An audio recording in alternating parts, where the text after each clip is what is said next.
So just to kind of explain what we're going to be doing today, this workshop is part of a two-part series. This is the first workshop, and then the second workshop is tomorrow.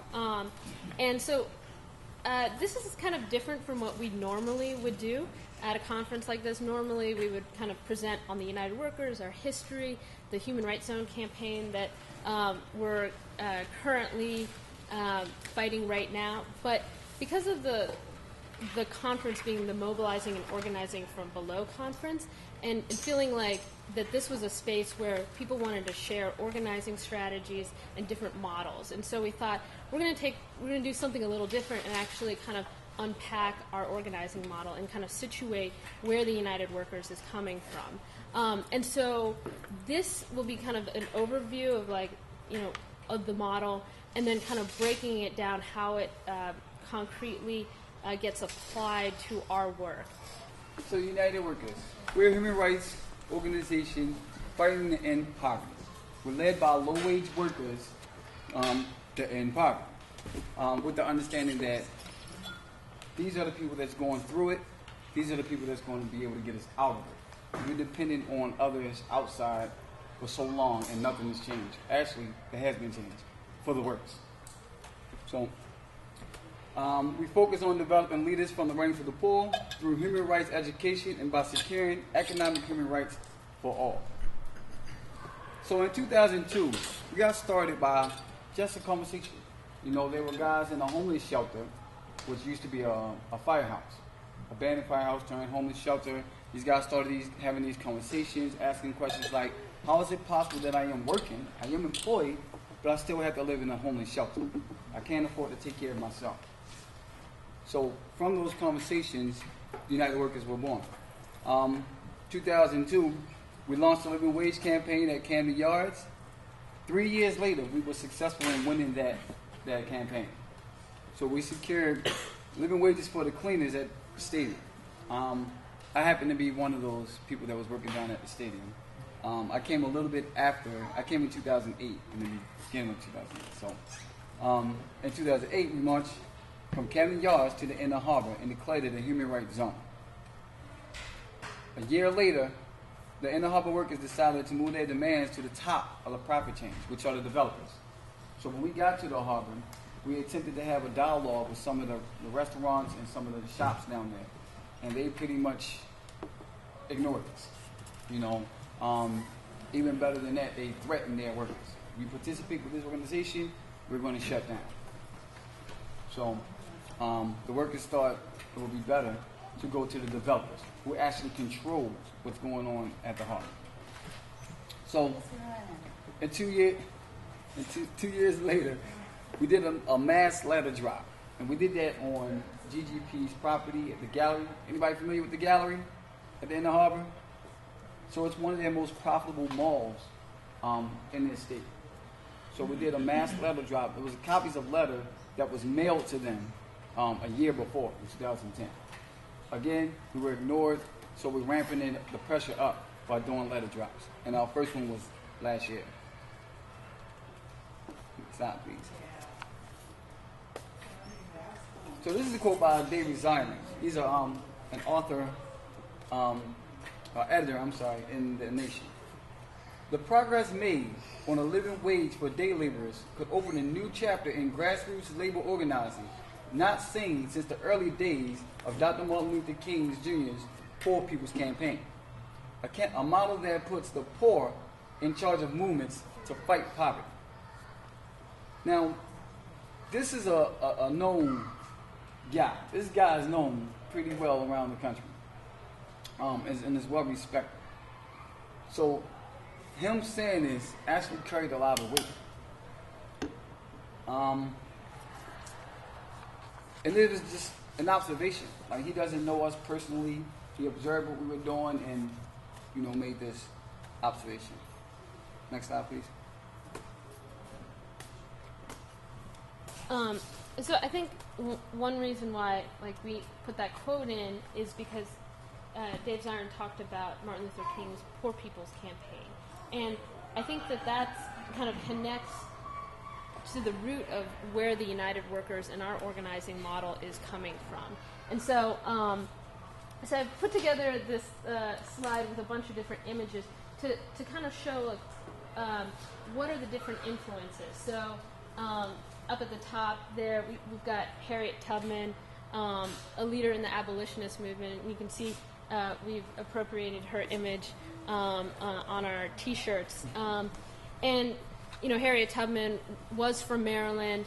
She was an abolitionist, and she was a slave, a poor person who really took the lead in leading other slaves out of slavery. And so we talk about ourselves as being along the Underground Railroad to freedom from poverty. So, and then on the left there, it says the Welfare Rights Organization, the National Welfare Rights Organization, which, you know, coming out of the Civil Rights Movement, there was this beginning, and after the Poor People's Campaign, there really was this organizing around poor people's organizing, homeless organizing, and so many of the, you know, we've learned a lot from many of the leaders that were a part of that organizing effort. For some of you guys who might have come to the Fair Development Conference that we organized in the fall, Marian Kramer, who is part of the Michigan Welfare Rights Organization, she was one of our keynote speakers. On the right there at the top is Larry Gibson from the Mountain Keepers Foundation, who's fighting against mountaintop removal in West Virginia, and just, you know, a big part of this model is this idea of connecting people across different geographies and races, and connecting different issues that affect poor people. So, you know, we don't often necessarily think of mountaintop removal as connected to economic human rights, but it really is. And then, you know, this is us here. This is a picture of a leadership school that a group called the Poverty Initiative puts on every couple of years, and they bring together poor people's organizations from across the country and across the world. So we had the Shack Dwellers movement from South Africa, and we had some folks from Scotland, and then, you know, and it was in West Virginia, and then, you know, we had people from across the country. And then here we have the Coalition of Immokalee Workers, which I don't know how many people are familiar with them, but they're a grassroots organization of farm workers fighting for dignity in the fields of Florida, and are really close allies of ours, and we've really learned a ton from them around just kind of campaigning, having corporate accountability campaigns, just like messaging and telling your story effectively. They're really brilliant. And then this is a photo of the Media Mobilizing Project, which is in Philadelphia, and they're kind of building a media-based infrastructure for the movement to end poverty. Because a really important part of this is that, you know, corporate media is not going to tell our story, and that we need to be creating our own media that will tell the story. And then over here is a picture from the Martin Luther King's Poor People's Campaign. So after, towards the end of his life, Martin Luther King started making this transition away from civil rights to human rights, something more broader, and against sort of against what many of his colleagues wanted, he started talking about building a poor people's campaign that was uniting the poor across racial lines, across all sorts of divisions to fight for human rights. And you know, that was a pretty dangerous idea that he was talking about, and he was soon assassinated. So he wasn't actually able to live to see the Poor People's Campaign come together in D.C. They built a tent city called Resurrection City on the Mall, and lived there for a while. And these people traveled all the way from the south along caravans, you know, from all across the country. And then this is a photo of Willie Baptist, who's a formerly homeless father and organizer of like 40 years. Has been a part of a lot of homeless organizing, and he's one of the founders of the Poverty Initiative, and he's really emphasized a lot of sort of the lessons that have come out of the National Union of the Homeless that was really organizing in the 80s and doing a lot of housing takeovers during that time period. Okay, so I just wanted to put that out there because the reason we don't call this United Workers Human Rights Organizing Model is because it's really not our own. You know, it's based on so many different influences, and what we're just doing today is kind of just pulling together some of these concepts. But I think it's really important because people often wonder, you know, where are we coming from? So to start off with, I wanted to. Is this mine? Yeah. Okay, cool. And just so you guys know, he is not a Nazi sympathizer. He's Yeah. actually put into the graph. Yeah. So it looks like he's a statue. Yeah. So one of the, you know, in talking about this model, we're going to kind of talk about like the problem, what we think the problem is, what the solution is, and kind of what the path is to that solution, and then kind of what the assumptions are of this model. For us, understanding the problem is really, really critical. We can't effectively organize and effectively create a strategy if we don't have a clear assessment of what the problem is that we're really facing. And this is something that Lily Baptist really stresses all the time, is a real intense need for study and understanding of what it is that we're actually up against. So this is him talking at Evergreen College, and it's just a graph showing how productivity and wages kind of for a while were in sync, and then at a certain point, kind of late 70s, you see productivity and profits continue going up, and then wages remaining stagnant. So just to kind of explain what is this growing poverty that we're seeing in this country.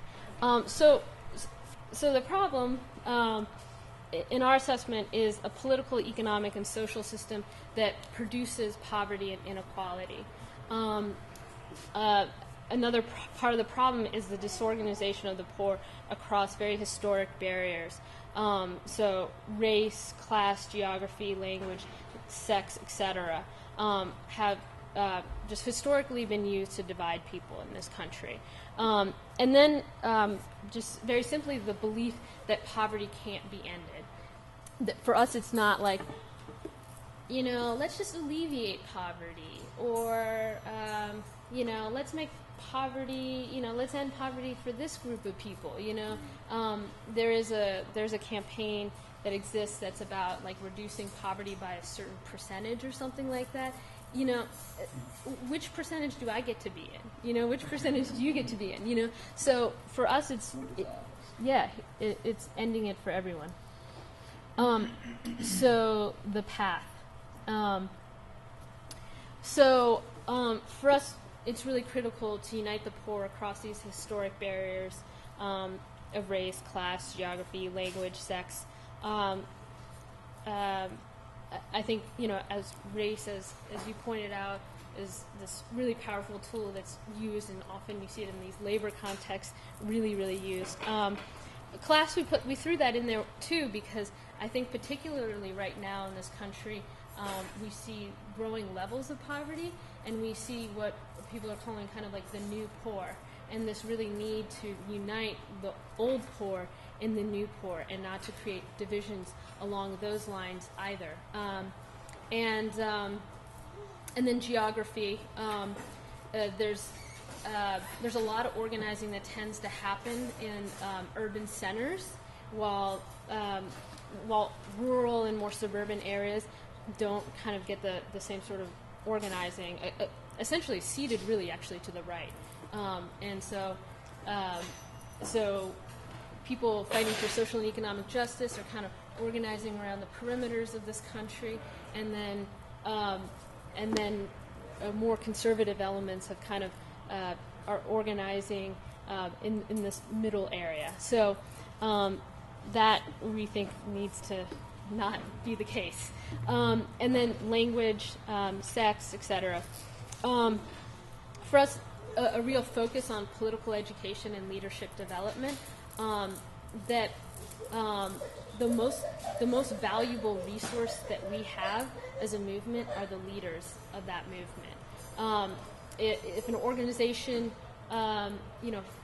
falls apart for, because it didn't get that grant from that foundation or whatever, what's left are those leaders that can kind of pick up the pieces and keep on going on. And there's so many that are willing to stick and stay throughout the really, really tough times. And then those leaders are able to unite across these different barriers. And that leaders that really have a real assessment of what the problem is, and can think strategically and develop organizing plans. And then also really important to us is organizing around transformative and universal human rights values. And we would put this in contrast to more transactional forms of organizing that are kind of if you are a part of this, you'll get a raise. If you're a part of this, that you'll get something out of this. It's like a tit for tat, and that doesn't really build consciousness and long-term commitment. What does is organizing around this idea of, one, not only transforming this larger system that we talked about, but transforming ourselves, which I think is something that spoke to, is this need for internal development as well and transformation, and that we feel and through our work that the human rights framework, because it's universal, is a really great way of being able to organize across these different barriers. So we had instances at Camden Yards where when we started organizing, the temp workers that were cleaning, their reaction was to essentially get rid of all the temp agencies that they were using and go with other temp agencies. And so the cleaners were predominantly African American, and then they got rid of those temp agencies and brought in another temp agency that was hiring mostly Latino workers. And this was an instance where there could have been an incredible amount of conflict and division, and it was intentional.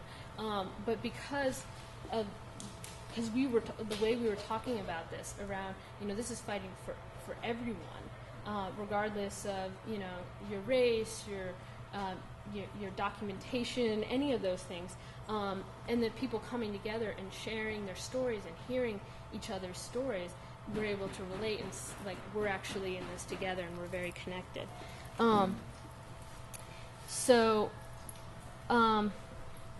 Okay, so I think that a lot of times when people talk about their organizing models, they don't often reveal the assumptions that they're making, and so we felt like it's important to just put that up front. What are our assumptions? So our assumption is that poverty is a moral choice made by those in power that can be ended by a change in the conditions that cause poverty.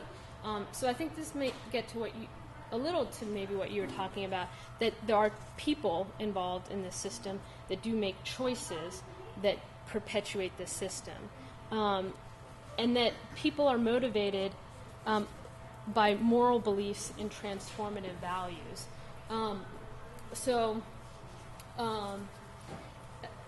That it's not just that people are motivated by self-interest, but people really are motivated by this desire to create a change and to see a better world. So we are doing community canvassing. That's one way of getting people involved. We started with our focal point campaign at the end of Harvard. Realizing that that's not enough led us to doing the canvassing, getting out into the actual neighborhoods and having these conversations with people. So there's different points of entry, as we call them, that get people involved. As Michael was saying, so as a part of the Human Rights Zone campaign at the Inner Harbor, obviously the point of entry is the Inner Harbor. So we'll go down to Inner Harbor and just talk to workers and get their contact information. And another way that we've been doing it also is doing canvassing, so just like actually knocking on people's doors and starting a conversation and getting their contact information.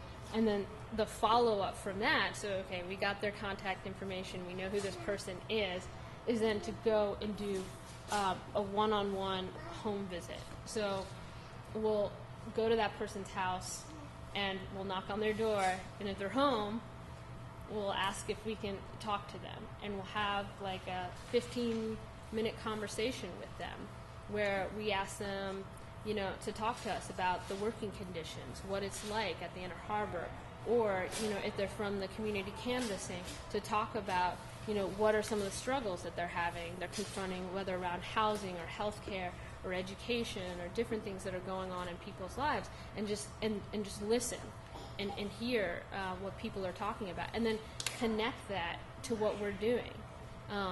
And then the ask is, will you come to this community building event, which is movie night or something like that? And that's where the person comes to the movie night, they get to see what our community is about, not just this one organizer in front of them. So that brings us to the membership and participation. Step 2, just kind of just getting to know our community, coming to a movie night, coming to one of our strategic dialogues, maybe coming to an action, and just participating and getting a sense of, you know, is this something I want to be involved in? Do I want to be a member of this organization? Do I share these values? And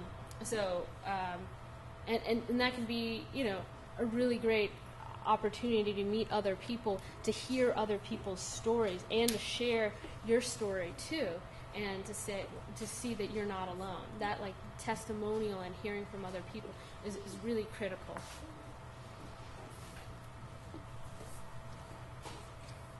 This is a picture of our top chef.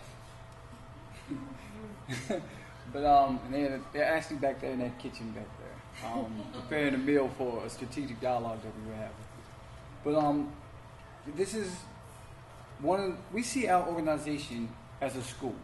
Everything we do is leadership development. Whether it's preparing a meal, whether it's planning for an action, whether it's planning something as simple as a movie night. Everything we do is leadership development. Even this is leadership development because I'm nervous. I don't like to come in front of people and speak like this. But I'm starting to get it. I think I'm getting a little better at it. Leaders gather, like on Leadership Day, we do this once a year. We have this big day for the leaders. First of all, let me back up a little bit. Our organization is run by its members. It's very important to know that because there's not many organizations that is actually run by the members. We have a structure where even staff is accountable to the membership. So every day that is celebrated on Leadership Day. Leadership Day is a day where we celebrate this and we also reflect on the past year. You know, we plan for the next year. What are the next steps? What are we going to do? Where's our next campaign? How do we actually execute this plan? So we do that on several occasions. Leadership Day is our biggest day for that. But there's also Stand on Track Retreat, where we do intense training. Action requiring a demonstration, a thoughtful and reflective commitment to the movement to end poverty. So let's say someone coming in as a movie night. You know, movie nights are free. We feed people. People are interested. They come in. We have a discussion. By the time they leave, they already have an idea if they want to be part of this organization. Just by coming to something as simple as a movie night. This isn't an intense conversation such as a strategic dialogue, which gets more in depth to root causes and solutions of poverty. But it's enough to get people involved. So we have 4 actions of solidarity. Members witness and stand in solidarity with members who take risks to change the power relationships between low-wage workers and powers that be within the context of the focal point campaign. There's some risk involved. It's like, this is a measure of people's commitment. You know, do people really want to commit to this organization? Are they really committed to this fight to end poverty? I'm proud to say that the majority, a good majority of our membership is really committed. And those that aren't are in the process of being committed.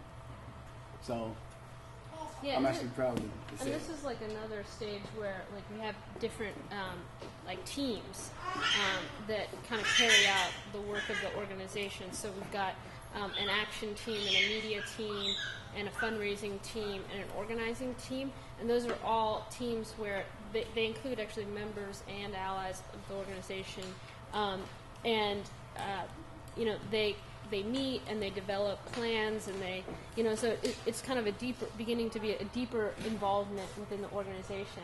And you know, I think just like to this past action we had on May 19th, the March to Occupy GGP, it was a 4-mile march, and you know, I know, and you know, there's been longer marches, but for a lot of people, a 4-mile march is pretty long, and so that took like a certain level of commitment for people to be like, yeah, I'm gonna spend my whole Saturday and I'm gonna march 4 miles, you know, to the Inner Harbor. So, okay, so step 4: leadership skills and deepening commitment. So I mean, this is a stage where, you know, people have been involved, you know, they participated in many events, maybe they're on a team or have helped plan or put things together. And then, you know, there's a deepening commitment that happens in several ways. One is not only coming to Leadership Day and helping vote in the Leadership Council, but actually being one of the people that gets elected to the Leadership Council, which is the decision-making body of the organization. So that's one way that people kind of step up their level of commitment. And then there's also kind of a higher level of sacrifice that often happens at this stage that kind of, like for instance, with the Living Wages campaign at Camden Yards, at the end of that campaign, 15 cleaners and allies announced that they were going to be going on a hunger strike until they got a living wage, and that was like a real like moment of willing sacrifice and kind of demonstration of intense commitment to this cause by taking that level of sacrifice. And you know, someone actually, not an example of us, but someone was telling me about an action that the Iraq Veterans Against the War organized a couple of weeks ago, or on May 19th as well, and where soldiers like threw their medals. And you know, I think that is also a moment where people are really kind of demonstrating it. You know, there's a demonstration and a sacrifice that's happening, and kind of that's pretty powerful.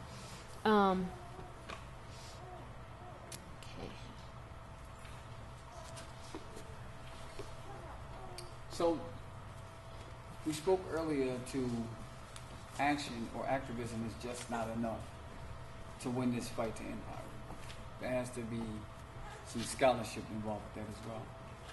United Workers have a program called the Poverty Scholars Program, where we do classroom time and also time out in the field, time doing CNEs, community needs assessment.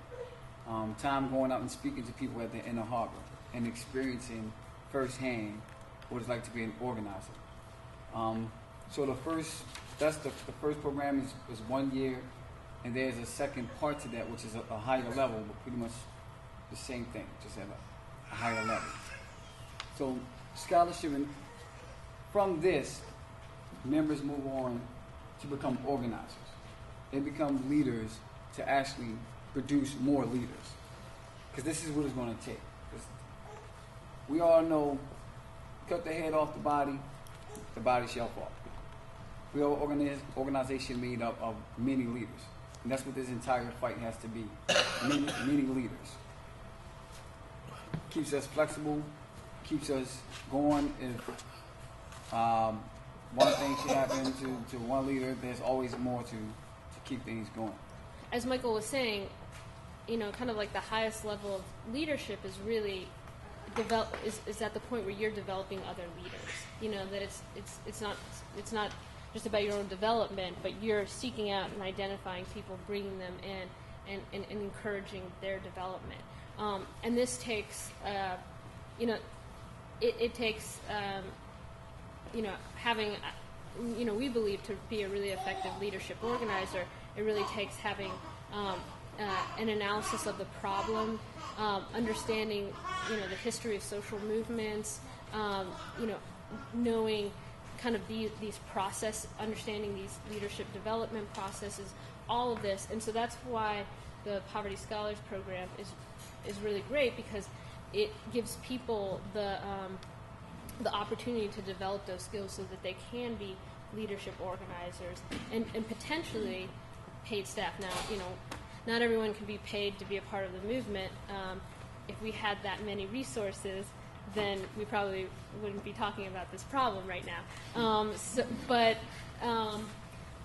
still, more people that have those skills, those potential skills, to do that, the better. And so,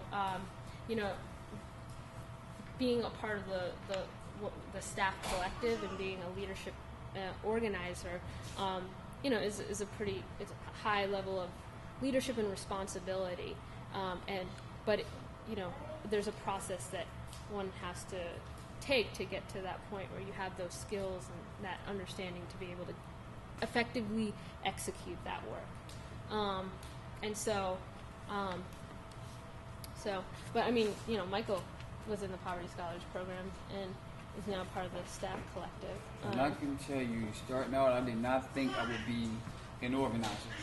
I never thought of myself as a leader in that way. I was just someone who had a crappy job at the state when I started out.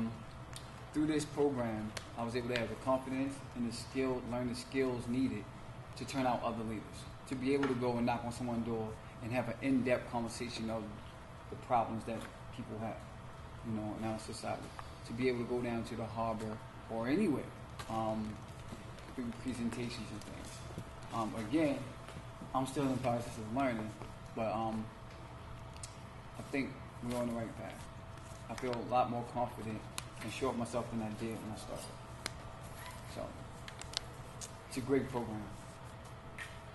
Okay, so, as one of the things we were going to do, it's like 2:40, is we were going to have a little breakout where, so let's just still try to do it. Let's just try to do it really, really quickly, maybe, unless people have like really burning questions and they'd rather just use this time to talk or ask questions. Is anyone like really like, I need to? Okay. Quick question. Yeah. How difficult is it to get funding for the organization? Yeah, I mean, it's a challenge. We're the majority of our funding comes from foundations, and so it's a lot of time, a lot of time spent writing grants and all of that work.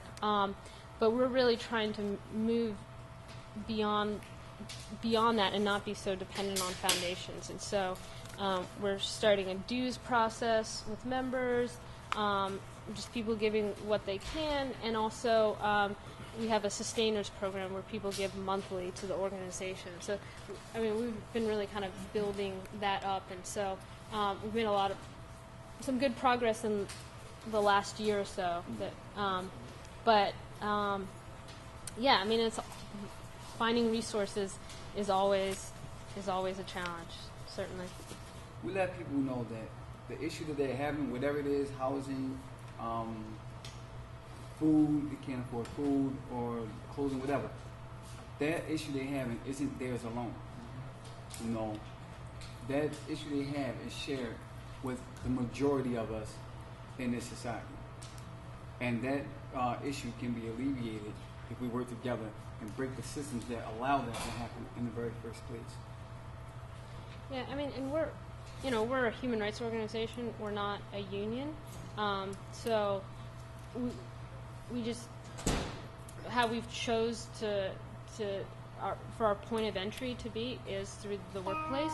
But, when we talk to people, we don't just isolate it to, the working conditions, we talk, because these things are all connected, whether it's housing, the working conditions, affect, these other things like housing or education. They're all kind of connected. So, but yeah, I mean, we definitely, anyone can be a part of the United Workers that is poor and shares our values. So, and we define poverty as anyone whose economic human rights are violated. So it's pretty broad who can be a part of the United Workers. We do have a focal point campaign, and because we don't have the resources to have 5 campaigns, so we do focus our efforts on a certain campaign, but it's not that we don't talk about these other issues. And even more, we are beginning to talk more about, projects of survival. How can people, that are part of the United Workers come together and figure out ways of, like, collectively meeting some of the needs we might have, whether that's, a food co-op or, maybe a childcare co-op or, just, different ways that we can meet our needs together. That's not based on charity. It's based on us kind of organizing.